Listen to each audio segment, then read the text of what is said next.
पालघर जिल्ह्यातील सफाळे आणि वैतरणा रेल्वे स्थानकामध्ये असलेल्या वाढीव गावाला रस्ता नसल्यानं विद्यार्थ्यांची मोठी अडचण होते। त्यांना रेल्वे ट्रॅकवरून जीवघेणा प्रवास करावा लागतोय। त्याबाबतची समस्या मांडली आहे झेन अल्फा रिपोर्टर सोहेल चौधरी यांनी।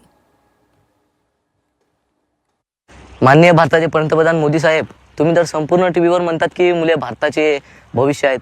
मग आमच्या वयाच्या मुलांना शिकण्यासाठी एक साधा रस्ता का नाहीये? सरकारला असं वाटतं की आमच्या वडिलांनी फक्त आम्हाला वाचवण्याचेच कामधंदे सोडायचे। माझे नाव सोहेल सुनील चौधरी। मी रोज शाळेत जाताना पाठीवर दप्तर तर घेतोच, परंतु मनात कायम एक मृत्यूची भीती असते, कारण आम्हाला शाळेत जाण्यासाठी एक साधा रस्ताच नाहीये। त्या रोज जीव घेणाऱ्या रेल्वे ट्रॅकवर आणि पुलावर आम्हाला रोज चालत जावं लागतं। म्हणून मागून एखादी एक्सप्रेस आली की आमचा थरकाप उडतो। देवेंद्र फडणवीस साहेब, तुम्ही संपूर्ण देशात मोठे रस्ते, बुलेट ट्रेन आणल्या ना, मग आमच्या नशिबात फक्त मृत्यूचा ट्रॅक का? आम्हाला आमच्या हक्काचा रस्ता द्या।